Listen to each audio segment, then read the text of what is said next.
सप्रेम जय महाराष्ट्र. महाराष्ट्रभरातून शिवसेना एक वादळ या माध्यमाला पाहणाऱ्या तुम्हा तमाम प्रेक्षकांना, सर्व शिवसैनिकांना माझा अनिश गाढवेचा मानाचा जय महाराष्ट्र.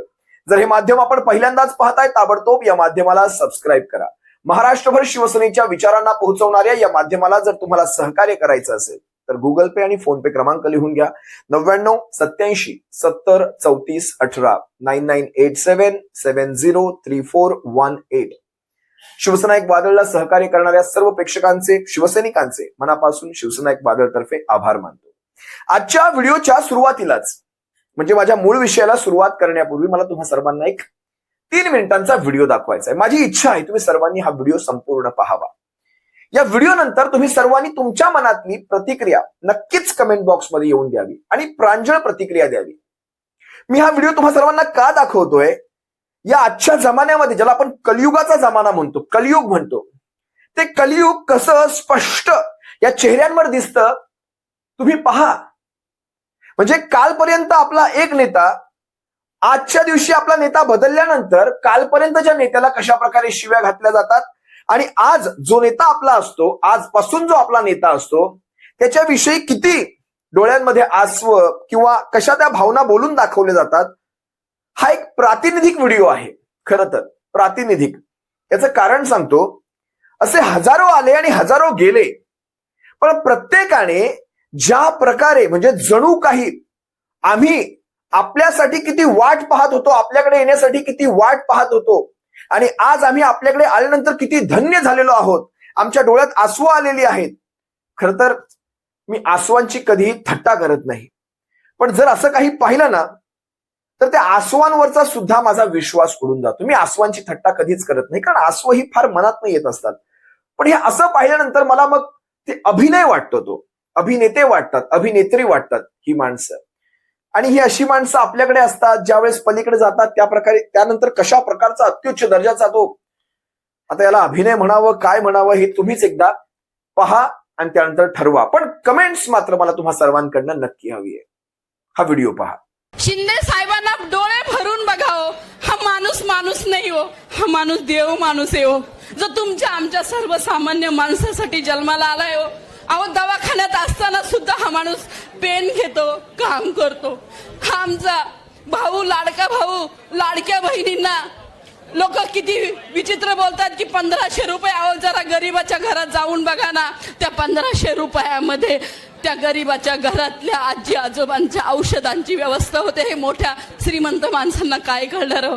अहो, 1500 रुपये जेव्हा येतात ना, जेव्हा ती भगिनी वर्षाच्या दिवाळीला, तुम्ही विचार करा, वर्षाला भावाची साडी, भावाची पैठणी मिळाल्यावर जी बहीण आनंदी व्हायची, वर्षाची 2000 5000ची. परंतु महाराष्ट्राचे मुख्यमंत्री असताना सन्माननीय एकनाथ शिंदे साहेबांनी जो निर्णय घेता माझ्या लाडक्या भगिनींसाठी, महिन्याचे 1500 रुपये आणि वर्षाचे 18,000, म्हणजे तुम्ही विचार करा, रक्ताचा भाव सुद्धा फिका पडला. या भावाने महाराष्ट्राच्या महिला भगिनींवर स्वतःच्या हृदयात, या महिला भगिनींच्या हृदयात काळजात एक वेगळं स्थान निर्माण केलं. म्हणून माझ्या लाडक्या भावाला उदंड आयुष्य भेटो, या लाडक्या भावाला उदंड आयुष्य भेटो. लाडका भाऊ थोड्याच वेळात, अहो, या ठाण्यात अनेक कार्यक्रम, दुपारी 2चा आपल्याला दिलेला टाइम, परंतु इकडून आदरणीय पांडुरंग पाटील, सगळे हे जे आदरणीय आपले दिनेश शिंदे साहेब, या सगळ्यांनी मेसेज दिला की साहेब, ही जी लांबून लांबून सकाळी 5 वाजता 4 वाजता उठलेल्या आमच्या महिला भगिनी 5-6 तासाचा प्रवास करून या ठिकाणी आल्यात, पहिलं यांना जेवू द्या. अहो, तुमच्या भगिनींचं जेवण होण्यासाठी साहेब दुसरे कार्यक्रम अटेंड करायला लागेल. या सगळ्या भगिनींसाठी, अरे जर आपला लाडका भाऊ 24 तासापैकी जर 22 तास काम करत असेल ना, या ठिकाणी मी तुम्हा सगळ्या भावांना आणि बहिणींना एक गुरुदक्षिणा मागेल. अरे जर आपल्या शिंदे साहेबांच्या सानिध्यात येणारा जर प्रत्येक माणूस जर आनंदी होऊन जात असेल, तर तुम्ही सुद्धा एक संकल्प करा की मी दिवसभरातून कमीत कमी 4 लोकांना तरी भेटेल, मी त्यांचे दुःख दूर करील. आणि वृद्ध लोकांकडे जा आणि त्या वृद्ध लोकांना विचारा, जेव्हा त्यांना सांगा की आम्ही शिंदे साहेबांकडून आलोय, आजी तुम्हाला काही त्रास आहे का? माझ्या भगिनींनो, तुम्हाला ही संधी मिळालेली आहे तुमच्या आयुष्याचं सोनं करायची. अहो, जो सन्मान माहेरी नाही, जो सन्मान सासरी नाही, जो सन्मान मला शिंदे साहेबांच्या माध्यमातून मिळालाय. साहेब, मला नगरसेवक पद नको, मला काही नको, पण शेवटच्या क्षणापर्यंत शिंदे साहेब शिवसेनेचं ही पांडुरंगाच्या चरणी प्रार्थना कर. सगळेजण पंढरपूरला वारीला गेले हो साहेब, पण आमचा पांडुरंग तुम्हीच आहात. अहो गोरगरिबाची कामं करून, गोरगरिबांचे प्रश्न सोडून, अहो सगळ्यांच्या हृदयात एक स्वतःचं एक वेगळं स्थान. साहेब तुम्हाला बघितलं ना, असं वाटतं की आमच्या देवाऱ्यातले सगळे देव काढून टाकावं आणि तुमचा फोटो लावावा. खरं तर हा व्हिडिओ हा काही माझा आजचा विषय नाही, पण तुम्हा सर्वांना दाखवणं हे फार गरजेचं आहे.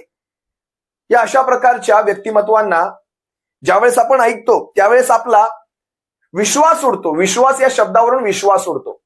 कालपर्यंत शिवसेनेच्या एखाद दुसऱ्या पदावर असतात, आज ज्यावेळेस गटामध्ये जातात त्यावेळेस गटाची तारीफ करू लागतात. ठीक आहे, यांच्या भविष्यातल्या महत्वाकांक्षा असतील, यांना कदाचित इकडे आपलं भविष्य दिसत असेल, आपलं भविष्य उज्ज्वल दिसत असेल, जे काही असेल, प्रत्येकाची आपापली चॉईस आहे. पण त्या आसवांचा तरी सन्मान व्हायला हवा. त्या आसवांना पाहिल्यानंतर त्या आसवांवरचा विश्वास उडतो. ह्या ज्या कोणी आहेत, मला माहित नाही या कोण आहेत, पण यांनी ज्यावेळेस एक वाक्य उच्चारलं की आपण देवासारखे आहात, आपल्याकडे पाहिल्यानंतर आम्ही देव्हाऱ्यातले, त्यांचं ते वाक्य मी लिहून घेतलं, देव्हाऱ्यातले देवही काढून टाकावे. हे जरा जास्त नाही का? देव्हाऱ्यातले देव इथपर्यंत आपण बोलाल. त्यानंतर खरं तर ही अशी माणसं सर्वात जास्त घातक असतात. म्हणजे खरं तर मी मैत्रीपूर्ण हा सल्ला देईल, मैत्रीपूर्ण सल्ला म्हणजे गटाला सुद्धा हा सल्ला देईल की ही जी अशी माणसं आहेत ना, ही जास्त, म्हणजे ओमराजे निंबाळकर घ्या, बंडू जाधव घ्या, ही अशी माणसं सर्वात जास्त घातक. म्हणजे ह्या माणसांकडे पाहिल्यानंतर असं वाटत नव्हतं कधी की ही माणसं दगा देऊन जातील. आता ह्या ज्या कोणी आहेत ताई, यांचा चेहरा पहा, यांचं बोलणं पहा, आणि त्यानंतर त्यांनी जे काही वक्तव्य केलं ते त्यांनी आणखी एक वक्तव्य केलं, देवासारखे आहात तुम्ही. मला नवल वाटलं. म्हणजे आमच्यासाठी पांडुरंग तुम्हीच, आमच्यासाठी पांडुरंग तुम्ही म्हणताना आपण विचार करून बोलायला हवं. खरं तर आपण म्हणू शकता आमचे लाडके बंधू, आमचे लाडके भाऊ, लाडक्या बहिणींचे लाडके भाऊ, तुम्हाला जे वाटलं ते, पण पांडुरंगाची उपमा देताना थोडा विचार व्हायला हवा होता, आणि देव्हाऱ्यातले देव काढून टाकेपर्यंत. असो, हा माझा आजचा महत्वाचा विषय नाही, पण सांगण्याचं तात्पर्य असं, ही माणसं ही सर्वात जास्त घातक असतात. आणि ह्या अशा माणसांना आपण कायम लक्षात ठेवायचं. ही अशी माणसं आपल्या आजूबाजूला जरी असतील ना, यांच्यापासून सावध राहायचं. हे असल्या माणसांपासून. किंबहुना त्या सर्व सोहळ्यामध्ये जिथे कुठे हा राहुरीमध्ये, मला वाटतं शिर्डीमध्ये हा सगळा प्रसंग चालला होता, ज्यावेळेस एकनाथ शिंदेचा जो कॉन्फिडन्स डाऊन झालाय, जो माझा मूळ विषय आहे आजचा, पुढे मी तुमच्याशी बोलेलच, पण तो विषय घेताना कशा प्रकारे हा डाऊन झालेला कॉन्फिडन्स कुठे दिसू नये त्यासाठी पुन्हा एकदा इकडून तिकडून नेते भरायची ती पुन्हा एकदा स्पर्धा सुरू झाली. हे सगळं लोकांना फार काळ आवडत नाही. हा विषय जरी तुम्हाला साधा सोपा वाटत असला, एका विशिष्ट काळापर्यंत या गोष्टी तुम्हाला यश देऊन जातील, पण त्यानंतर लोक या सर्वाला चिडतात, वैतागतात. आज स्वतः भाऊसाहेब वागचौरे, ज्यांच्या मतदारसंघात तुम्ही हा सगळा प्रकार केलात, नाना खैवरेंचा तुम्ही प्रवेश घडवून आणलात. खरं तर माझा तोही आजचा महत्वाचा विषय नाही, पण तरी सुद्धा सांगतो, नाना खैवरेंना ज्यावेळेस त्यांची आमदारकीचं तिकीट शिवसेनेकडे मिळालं नव्हतं, ज्यावेळेस तुतारीकडनं तिकडचा उमेदवार दिला गेला होता, त्यावेळेस नाना खैवरेंचं माझं स्वतः बोलणं झालं होतं. मी म्हणालो, आपल्याला फार मोठा संयम ठेवायचा आहे, भविष्य हे तुमचं आहे, भविष्य हे तुमचं आहे. नाना स्वतः जर व्हिडिओ माझा ऐकत असतील तर नाना सांगू शकतात या सगळ्या गोष्टीतली सत्यता. भविष्य हे तुमचं आहे. आणि नानांच्या बाबतीत सगळ्यात प्रथम जर पक्षातून जर कोणी त्यांची बाजू घेतली असेल तो मी आहे, हे नानाही स्वतः सांगू शकतात. असो, मला त्या विषयात जायचं नाही, पण तरी सुद्धा आज जे काही मी तिकडे पाहतोय, स्वतः त्या भाऊसाहेब वागचौरेंचं स्वतःचं भविष्य उजाड आहे. उजाड. आज त्यांच्यासाठी ज्यांनी जीवाचं रान केलं ते त्यांचे सगळे कार्यकर्ते आम्हाला सांगतात, भविष्यात पद्धतशीर इथे घोडे लावले जातील. ज्या माणसाला 10 वर्षांनंतर तो विजयाचा गुलाल कपाळी लागला, तो शिवसेनेच्या पक्षप्रमुखांच्या चेहऱ्यावर लागला, तो माणूस आज स्वतः ज्यांच्या जीवावर तिकडे गेलेला आहे, त्यांचं स्वतःचं अस्तित्व आज भारतीय जनता पक्षावर डिपेंड आहे. त्या भारतीय जनता पक्षाचं स्वतःचं अस्तित्व 2029ला धोक्यात आहे. आज हे काय करून बसतायत? असो, मी तुम्हाला आज ज्या महत्वाच्या विषयाबद्दल मला तुमच्या सर्वांशी आज संवाद साधायचा आहे, तो विषय आहे भारतीय जनता पक्षाचा स्वतःचा भविष्य, जे धोक्यात असताना एकनाथ शिंदे किंबहुना त्यांचा संपूर्ण गट हा एनडीए पेक्षा वेगळी भूमिका का घेतोय, म्हणजे एनडीएतल्या इतर घटक पक्षांपेक्षा वेगळी भूमिका का घेतोय? तुम्ही पहा, भारतीय जनता पक्षातनं सुद्धा स्वतः नरेंद्र मोदींची, धर्मेंद्र प्रधान यांची थेट बाजू घेतली जात नव्हती. कोणीही स्वतः जेनझींना आपल्या अंगावर घेऊ पाहत नव्हता. या संपूर्ण प्रकरणामध्ये गेल्या 20-25 दिवसामध्ये नरेंद्र मोदी तुम्हाला एकटे पडलेले दिसले. स्पष्टपणे सांगतो, एकटे पडलेले दिसले. आणि तुम्ही पाहिलं असाल तर एनडीएतले इतर पक्ष सुद्धा, म्हणजे अगदी चंद्रबाबूंचा घ्या, अगदी जनता दल युनायटेड घ्या, तो रामविलास पासवानांचा घ्या, कोणत्याही पक्षाने थेट बाजू घेतली नाही. याचं कारण जेनझी हा संपूर्ण देशभर आहे. हा कुठल्या एका राज्याच्या कोपऱ्यापुरता, एका विधानसभे लोकसभेपुरता अजिबात मर्यादित नाही, संपूर्ण देशभर आहे. मग अशा परिस्थितीमध्ये या जेनझींना आपल्या अंगावर घेऊन आपण आपापल्या ठिकाणी आपली जागा का कमकुवत करून घ्यायची? लक्षात घ्या, अशा परिस्थितीमध्ये नरेंद्र मोदींची पाठराखण करण्यामध्ये एकनाथ शिंदे असतील, त्यांना मी पाहिलं, त्यांच्या आदेशावरून ज्योती वाघमारे आणि नरेश मस्केंना पाहिलं.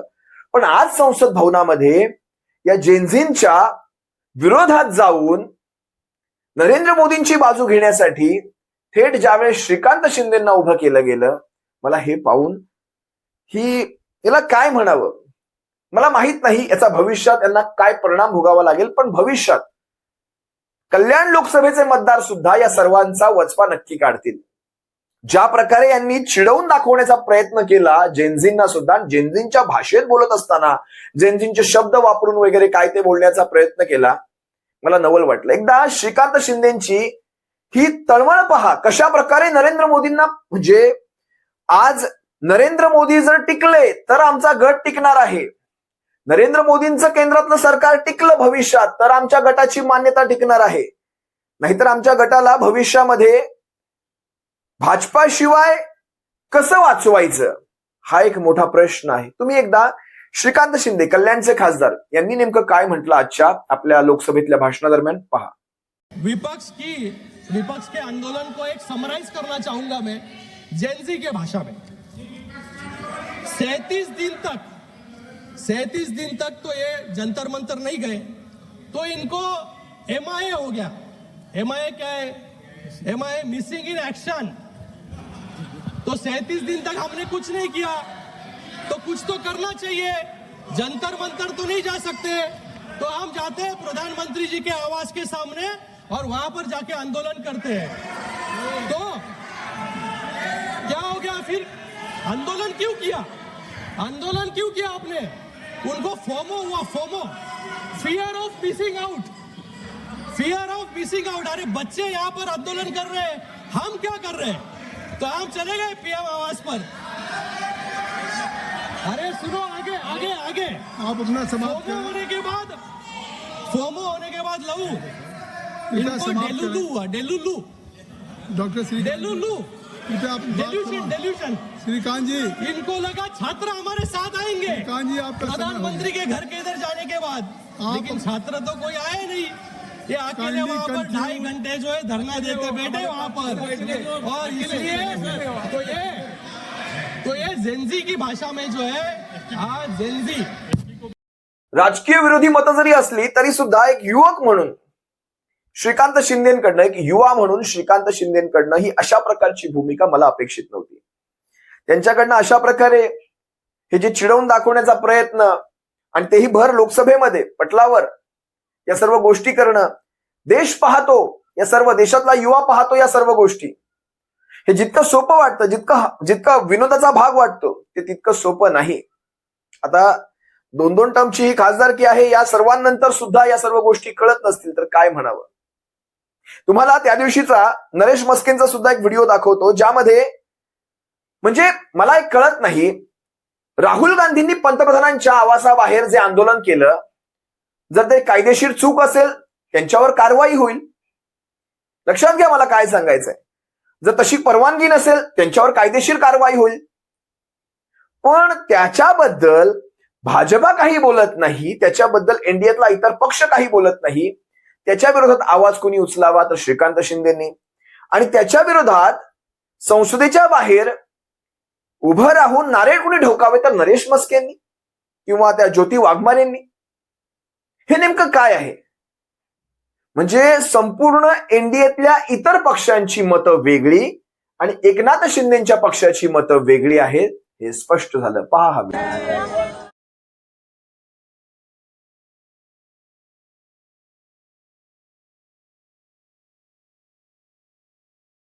एनडीएतले इतर पक्ष हे आजही आपलं स्वतंत्र अस्तित्व ठेवून चालतात. तुम्हाला माहिती असायला हवी, तेलुगू देसमने सुद्धा या संपूर्ण आंदोलनाच्या बाबतीत एक वेगळी भूमिका घेतलेली आहे. त्यांनी या सर्व गोष्टींवर टीका सुद्धा केलेली आहे. जे काही घडतंय, लाठीचार्ज वगैरे, काही का असे ना, त्यांनी आपली एक वेगळी भूमिका मांडली. पण शिंदे गट, आता अजित पवारांच्या गटाविषयी मी काही इथे फारसं काही बोलणार नाही. तो गट खरंच वेगळं अस्तित्व ठेवून आहे का, त्यांचं खरंच नेतृत्व कोण करतं हेच आजपर्यंत कळलं नाही.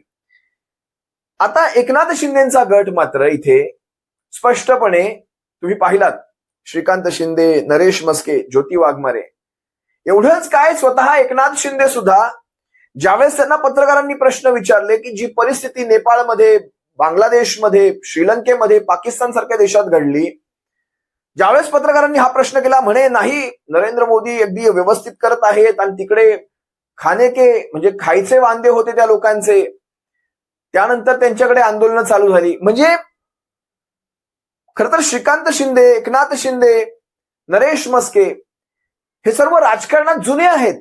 हे काही काल परवा आज आलेली माणसं नाही आहेत. आपण काय विधानं करतो आणि या विधानांवर काय क्रॉस क्वेश्चन येऊ शकतात हा सुद्धा आपण विचार करत नसावं.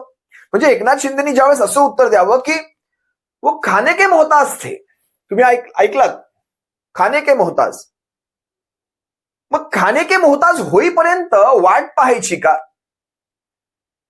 ज्यावेळेस तुमच्या समोर जेवण सुद्धा यायचं बंद होईल त्याची वाट पाहायची का? सोनम वांगचुक जी को जो सपोर्ट उबाटा ने किया है, ये सिर्फ मैं कहता हूं कि एक राजनीतिक फायदा उठाने का एक कोशिश है. और मैं ये कहूंगा कि वो हमेशा कहते हैं बंगाल में ये हो गया, बांग्लादेश में ये हो गया,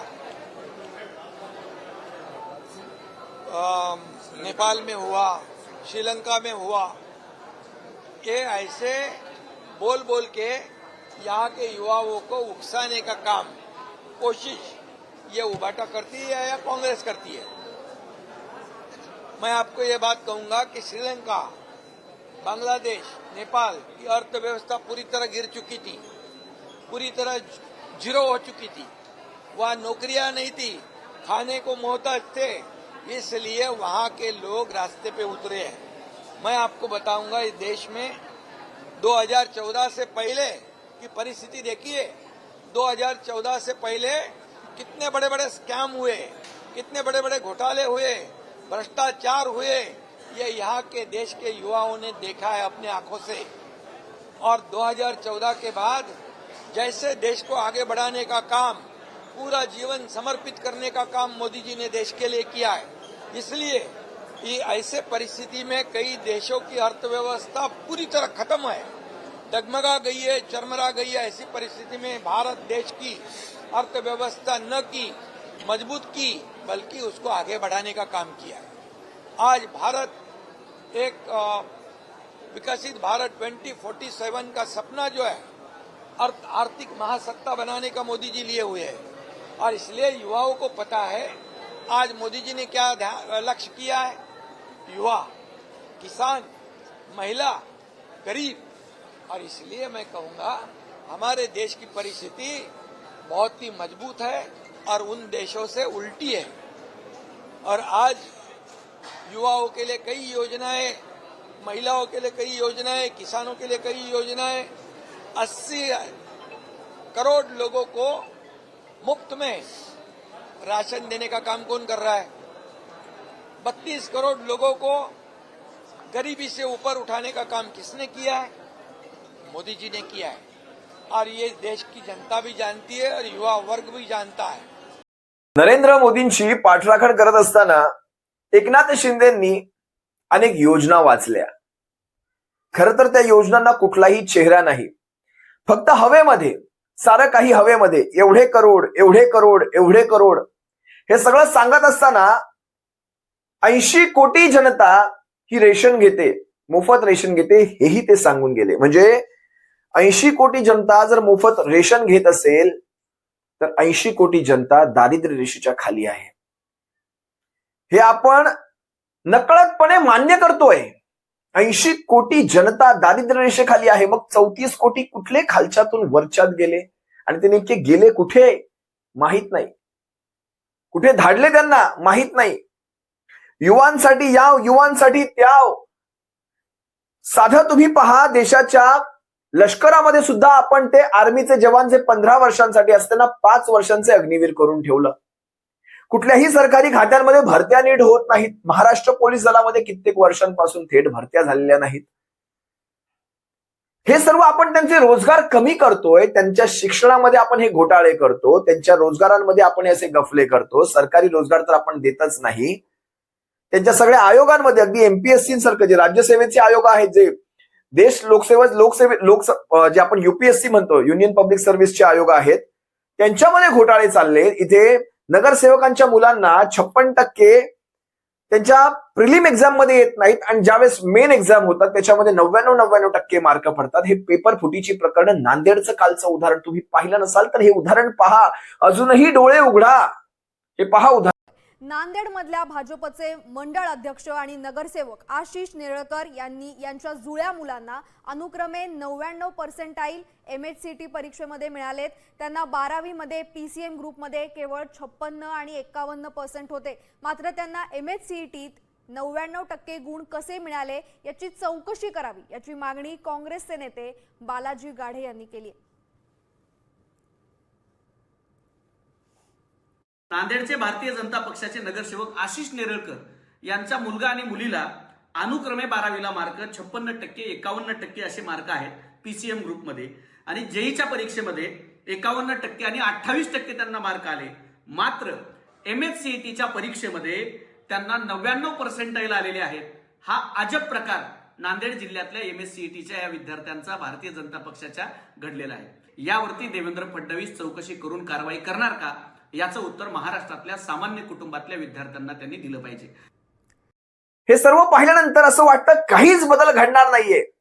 म्हणजे काल परवा एका केंद्रीय शिक्षण मंत्र्याचा राजीनामा झाला आणि हे पहा सीईटी मध्ये कसले घोटाळे झाले. 99% ही मुलंच काय करणार, जी 56% ज्यांची लायकी नाही ती मुलं 99% असे पेपर फुट्यांमधनं घेणार आणि त्यानंतर हीच मुलं तुमच्या बोड्यावर, तुमच्या डोक्यावर काय म्हणतात त्याला, ज्यावेळेस तुम्ही एखादा पेशंट म्हणून जाल तिथे हीच मुलं तुमच्यासमोर डॉक्टर म्हणून उभी असणार. ज्यावेळेस एखादा असा ते कुठली स्पेस टेक्नॉलॉजी बांधून तुम्हाला एखादा ब्रिज तयार करायचा असेल, एखादा रस्ता तयार करायचा असेल, हीच मुलं तिथे इंजिनियर म्हणून येणार. मग ह्यांची स्पेस टेक्नॉलॉजी ही गुळगुळीत रस्ते नाही, त्यांचे रस्ते हे असे चालणार. ज्या प्रकारे ते पेपर फोडून आलेले आहेत, ज्या टेक्नॉलॉजीने त्यांनी पेपर फोडलेले आहेत, त्याच प्रकारे त्यांचे रस्ते चालणार आणि तुमचं आमचं आयुष्य सुद्धा असं चालणार. असो, हा विनोदाचा विषय नाही. तुम्हाला कितपत या गोष्टींचं गांभीर्य आहे हे मला माहित नाही, पण मला बोलत असताना सुद्धा यांचं भविष्य कसं असणार आहे आणि यांच्या पाठोपाठ तुमचं आमचं भविष्य कसं असणार याचा विचार पडतो. असो, एकनाथ शिंदेच्या गटाचं, एकनाथ शिंदेच्या पक्षाचं नेमकं काय होणार आहे हे वेळच उत्तर देईल. पण आजच्या घडला तरी एकनाथ शिंदेच्या पक्षाचा कॉन्फिडन्स, त्याची प्रचंड पिछेहाट आहे. ज्या प्रकारे त्यांना यांची बाजू घ्यावी लागते, एवढी तळमळीने बाजू घ्यावी लागते. यांचं अस्तित्व टिकलं तर आमचं अस्तित्व टिकेल, ही जी भीती एकनाथ शिंदेच्या मनामध्ये आहे ती स्वाभाविक भीती आहे. असो, शिवसेना एक वादळ या माध्यमाला तुम्ही सर्वांनी सबस्क्राईब करावं. ज्यांना शक्य आहे त्यांनी जॉईन करावं. जो पर्याय सबस्क्राईब बटनाच्या अगदी बाजूलाच आहे, जॉईन पर्याय. आणि त्यानंतर ज्यांना शक्य आहे या माध्यमाला सहकार्य करायचं असेल तर गुगल पे आणि फोन पे क्रमांक लिहून घ्या. 99 87 70 34 18, 99 87 70 34 18, 9987 703418. शिवसेना एक वादळ या माध्यमाला सहकार्य करणाऱ्या सर्व प्रेक्षकांचे आणि शिवसैनिकांचे मनापासून आभार मानतो. सप्रेम जय महाराष्ट्र. काळजी घ्या.